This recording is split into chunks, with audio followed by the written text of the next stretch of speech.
합니다.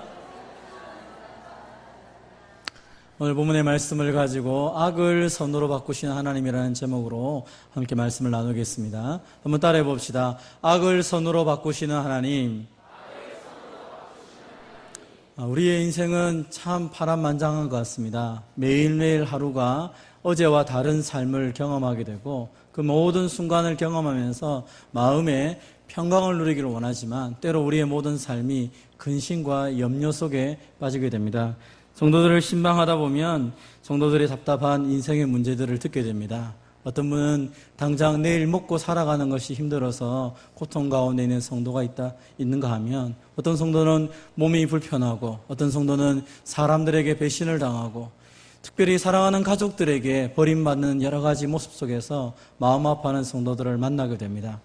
그러다 보면 우리는 이 모든 인생의 문제를 바라보면서 도대체 하나님이 살아계시다면 내 인생에 왜 이런 많은 슬픔과 어려움이 올까 하고 하는 문제를 던지게 됩니다. 특별히 가장 가까이 있는 사람들에게 인정받지 못하고 가장 가까운 사람들에게 상처를 받으며 살아가는 우리의 모습을 보면서 나는 과연 어떻게 살아가야 될까 하는 그런 인생의 고민을 하게 됩니다.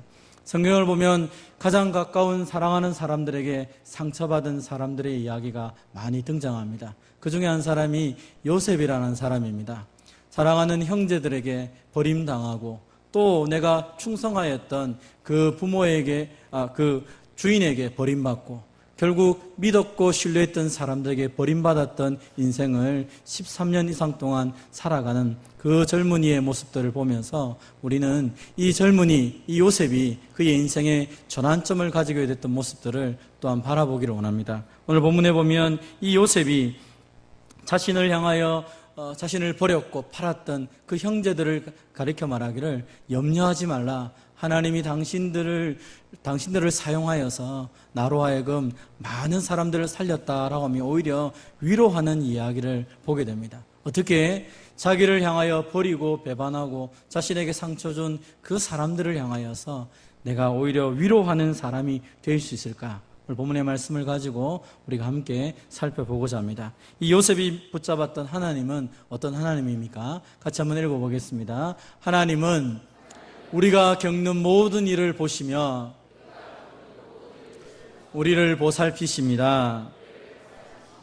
조금 전에 말씀드렸던 것처럼 이 요셉이라는 사람은 태어나고 난 이후에 그의 머지않아 동생이 태어났는데 동생이 태어날 때 사랑하는 어머니가 돌아가십니다. 어릴 때부터 어머니가 없기 때문에 아버지의 품에서 성장하기 시작합니다. 그리고 17세가 되었을 때는 그의 형제들에게 미움을 당하여서 애굽이라는 곳에 종으로 팔려가게 됩니다. 그 종으로 팔려간 그곳에서 열심히 일을 해서 주인에게 인정을 받습니다. 그러다가 여주인이 그를 유혹하는데 그 유혹을 저버리자 모함을 받고 감옥에 가게 됩니다.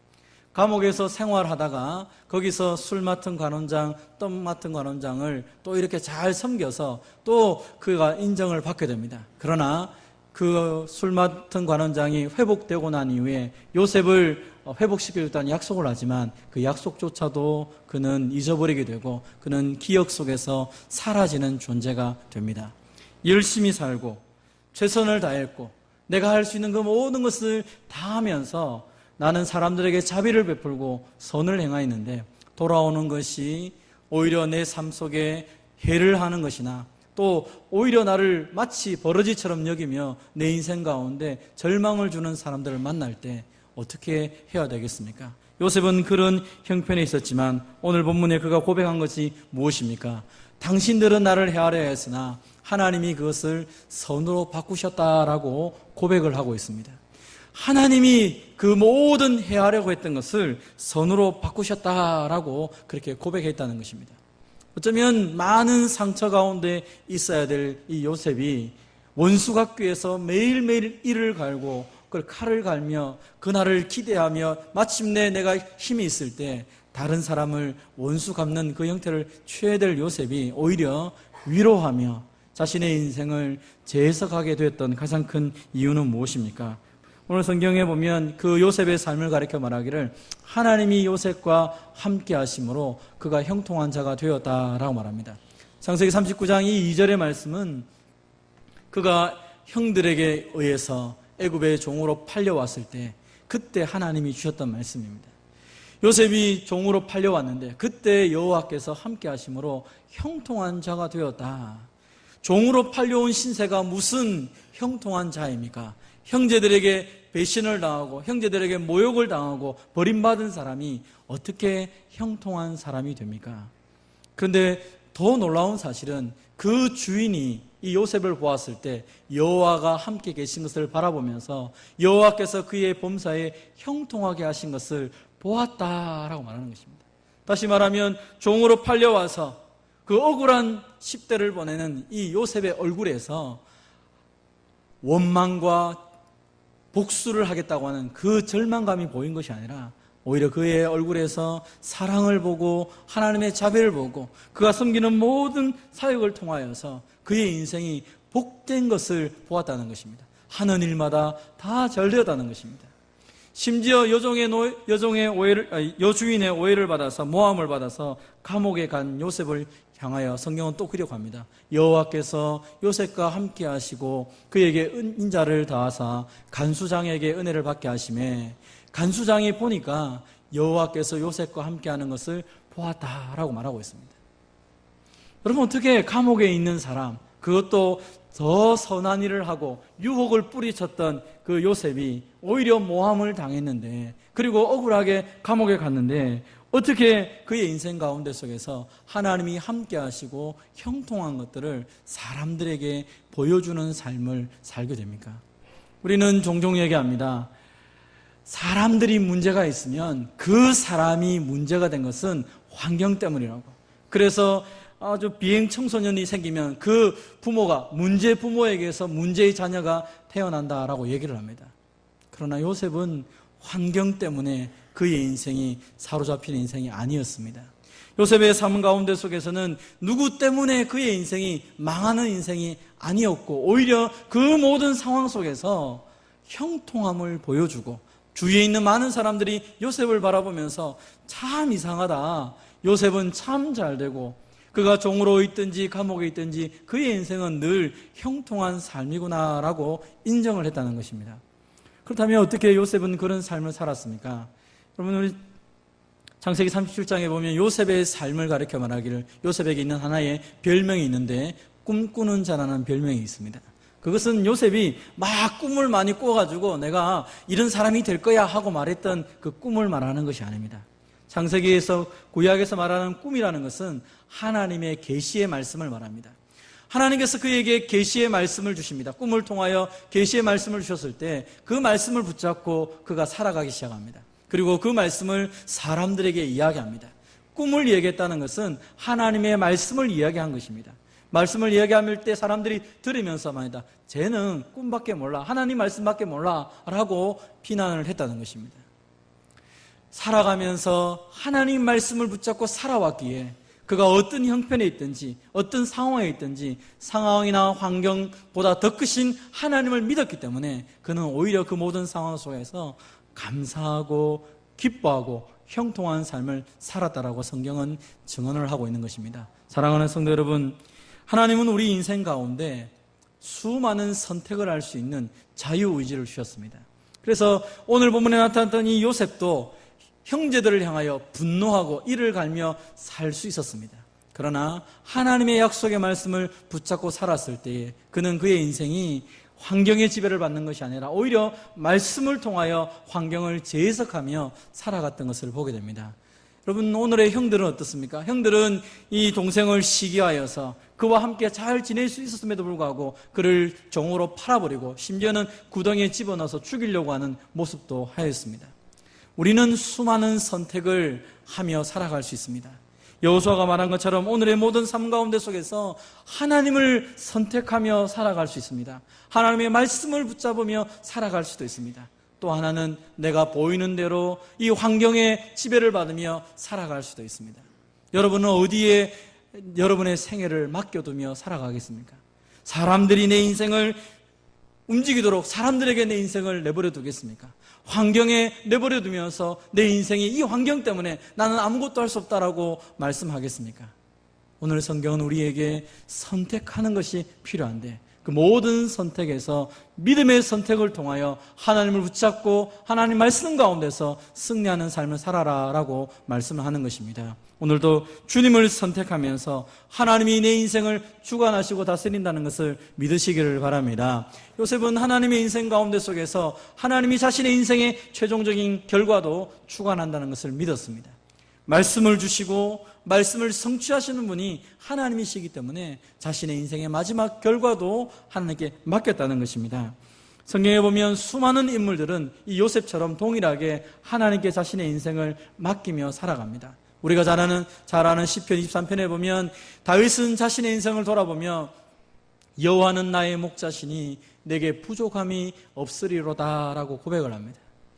어쩌면 자신의 생에서 가장 절박한 순간에 있음에도 불구하고 부족함이 없습니다. 왜냐하면 여호와가 나의 목자 되시기 때문입니다. 하나님이 지금까지 내 삶을 이끌어 오셨고 또 이 모든 상황 속에서도 하나님이 내 삶을 인도하실 것을 믿기 때문에 내 잔이 넘치나이다. 비록 원수가 내 앞에 있고 나를 향하여 죽이려고 덤벼들고 있지만 그러나 하나님이 나의 목자가 되시기 때문에 나의 결론을 책임지실 하나님이 지금도 나와 함께 계시기 때문에 나는 하나님의 선하심과 인자하심이 내 평생에 나를 따를 것을 믿고 나는 여호와의 집에 영원히 살겠다라고 고백하는 것입니다. 이것은 다윗만의 고백이 아닙니다. 우리 모든 인생의 고백입니다. 요셉도 자신의 인생을 해석할 때에 하나님의 말씀을 가지고 재해석하기 시작합니다. 당신들이 나를 이곳에 팔았다고 해서 근심하지 말고 한탄하지 마소서. 하나님이 생명을 구원하시려고 나를 당신보다 먼저 보내셨나이다.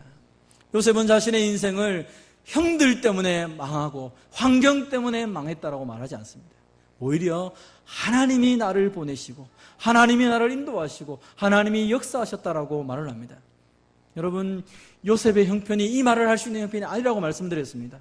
17살에서 30살까지 가장 인생의 황금기 가운데 속에 그는 종으로 감옥에 인생을 당하였습니다. 그것도 사랑하는 형제들에게 배신을 당하고 열심히 섬겼던 주인에게 배신을 당하고 그럼에도 불구하고 그 사람이나 환경을 바라본 것이 아니라 하나님이 먼저 나를 보내셨다라고 말합니다. 왜 하나님이 나를 먼저 보내셨습니까? 큰 구원으로 당신들의 생명뿐 아니라 당신들의 후손과 이 모든 것들을 세상에 두고 살리기 위해서 하나님이 나를 보내셨다. 하나님이 나를 그리고 지금 바로의 아버지로 삼고 온 집의 주로 삼고 애굽의 통치자로 삼았습니다라고 말을 하고 있는 것입니다.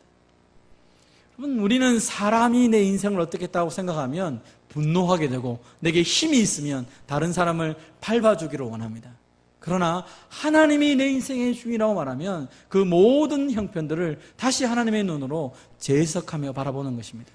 때로 억울함을 당할 때도 있습니다. 때로는 절망감을 느낄 때도 있습니다. 여러분, 요셉이 그 감옥에 있는 동안에 술 맡은 관원장에게 꿈을 해석해 주어서 그가 그 모든 삶의 부분에서 해석이 됩니다. 해결이 됩니다. 그래서 다시 바로 앞에 갑니다. 바로 앞에 가기 직전에 이 요셉이 그런 부탁을 합니다. 술 맡은 관원장이요, 당신이 바로 앞에 쓰거든 나를 좀 기억해 주셔서 내가 이 감옥에서 풀려나게 해달라고 요청을 합니다. 술 맡은 관원장이 약속을 합니다. 그래, 내가 바로 앞에 가면 너를 풀어주도록 하겠다라고 얘기합니다. 실제로 술 맡은 관원장이 이제 복직을 하게 됩니다. 그런데 요셉에 대한 이야기를 잊어버리게 됩니다. 그때가 요셉이 이 종살이와 감옥살이를 했던 11년 동안의 시절입니다. 그리고 그가 그 모든 것을 풀려나기까지 2년 동안 술 맡은 관원장이 요셉에 대한 사실을 잊어버리게 됩니다. 아마 인간적으로 생각하면 가장 요셉이 절망했던 시대가 있더라고 생각합니다. 이제 회복이 될 거다. 이제는 내가 풀려날 것이다. 라고 생각을 했을 것입니다. 가장 자신의 인생 속에서 아마 이 2년이 너무 긴 시간이었고 비참한 시간이었는지 모르겠습니다. 이제는 풀려나겠지, 이제는 해결되겠지, 이제는 모든 것이 끝났어 라고 말하는 그 순간이 오지 않더라는 것입니다. 근데 하나님이 왜 그 2년 동안 술 맡은 관원장의 기억 속에서 요셉을 지워버렸을까요? 바로가 꿈을 꾸고 염려하며 걱정하고 이 문제를 풀 사람을 찾으려고 합니다. 온 애굽에 있는 모든 지혜자들을 불러 모으지만 아무도 그 꿈을 해석하지 못합니다. 그때 술 맡은 관원장에게 하나님 요셉을 생각나게 하시고, 그때 술 맡은 관원장이 요셉을 설명하기 시작합니다. 내가 감옥에 있을 때 꿈을 해석하는 사람이 있습니다. 불러오라. 그래서 이 요셉이 왕 앞에 서게 됩니다. 그때 이 요셉의 인생이 변화되기 시작합니다. 감옥에 있던 요셉이 그 꿈을 해석함을 통하여 애굽의 총리가 되는 것입니다. 만약 2년 전에 풀려났다면 그는 다시 종의 위치로 돌아가거나, 아니면 그는 돌아갈 고향이 없는 떠돌아다니는 인생으로 밖에 살아갈 수 없을 것입니다. 몸은 자유가 되었지만 갈 곳이 없는, 마치 형편없는 그런 히브리 사람으로 요셉이 남을 수밖에 없었다는 것입니다.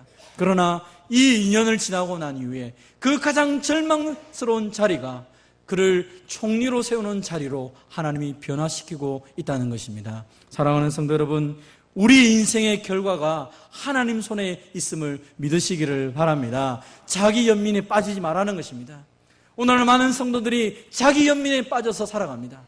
목사님, 이런 형편 속에서 하나님 아무것도 할 수 없어요. 이런 환경 속에서 내가 뭘 할 수 있어요? 내가 이런 형편을 대우를 받았는데, 내가 이런 형편에 있는데 내가 무엇을 할 수 있어요? 아니요. 하나님이 내 인생의 주인이시고 하나님이 내 인생의 결론을 책임지는 분이라고 믿는다면 자기 연민에 빠지는 것에서 우리는 일어서야 되는 것입니다.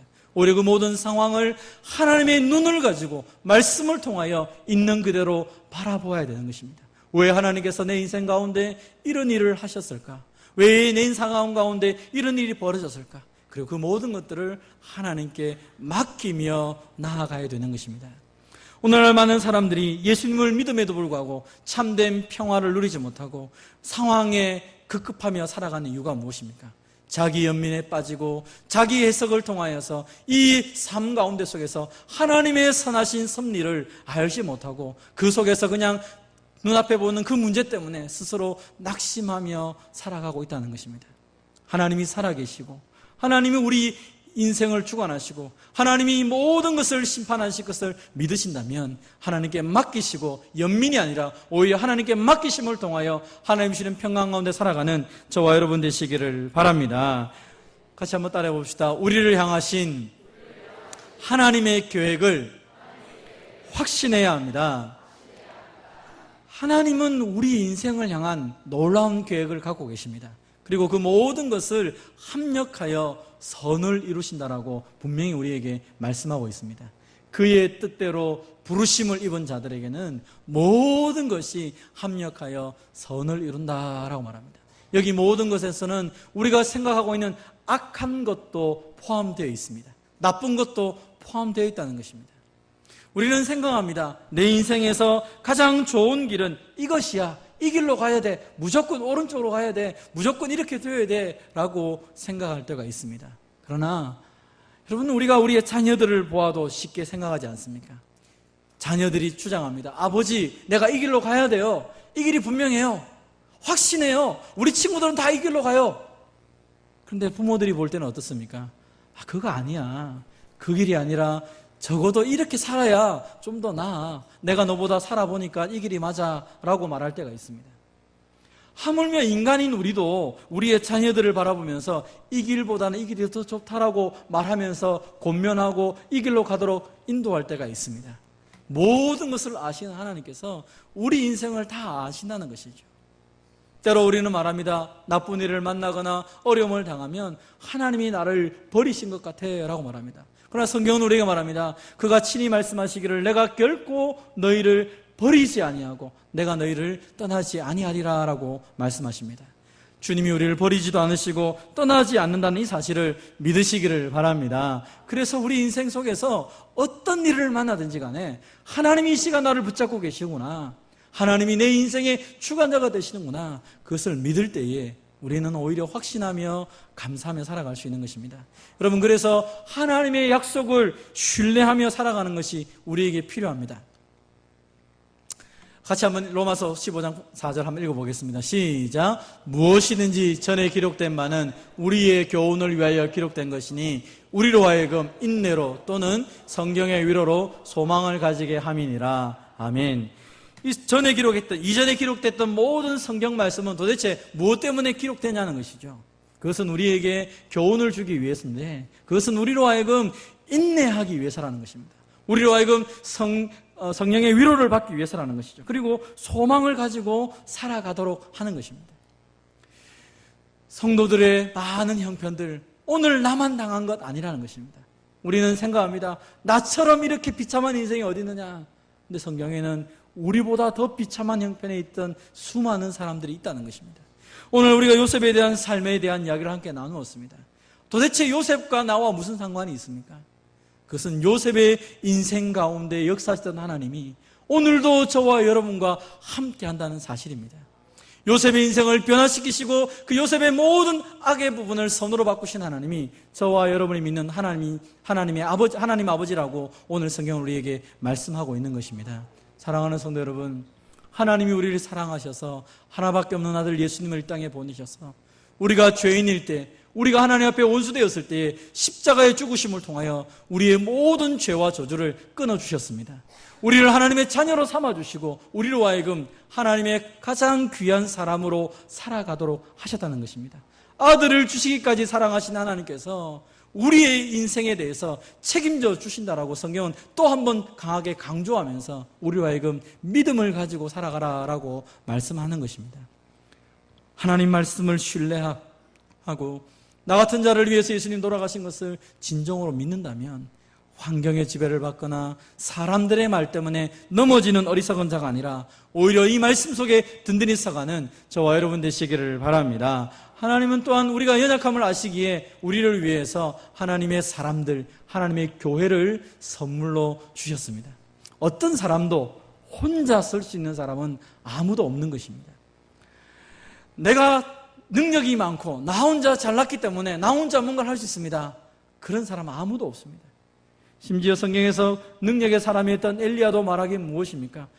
이세벨이 한마디 할 때 그 마음이 녹아져서 로뎀 나무 밑에서 죽고 싶다라고 얘기합니다. 그때 하나님께서 그에게 말하기를 너를 위해서 하나님께서 남겨두신 자가 아직도 많이 있으니까 염려하지 말라고 그를 격려하는 것을 보게 됩니다. 오늘 우리가 이 땅 가운데 속에서 하나님의 은혜를 누리며 살아가지만 때로 우리의 마음이 낙심이 되고 환경 때문에 넘어지고 또 사람 때문에 우리의 마음이 속상할 때가 있습니다. 하나님은 우리가 다시 믿음 안에서 든든히 살아가기 위해서 교회를 선물로 주셨다라고 말하고 있습니다. 함께 즐거워하고 함께 울며 마음을 같이하여서 하나님의 아름다운 은혜를 나누기 위해서 교회를 선물로 주신 것입니다. 이 가운데 속에서 서로를 격려하며 위로하며 살아가야 되는 것이죠.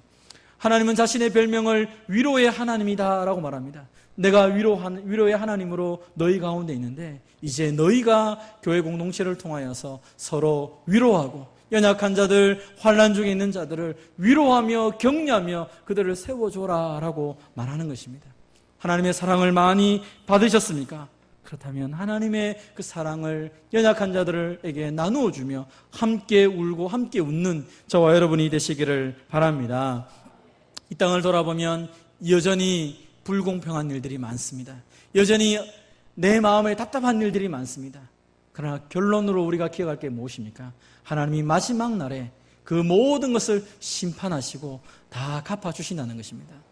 오늘 본문에 이 요셉이 자신의 인생을 되돌아보며 또 자신 앞에 굴복하는 그 형님들 앞에 뭐라고 말합니까?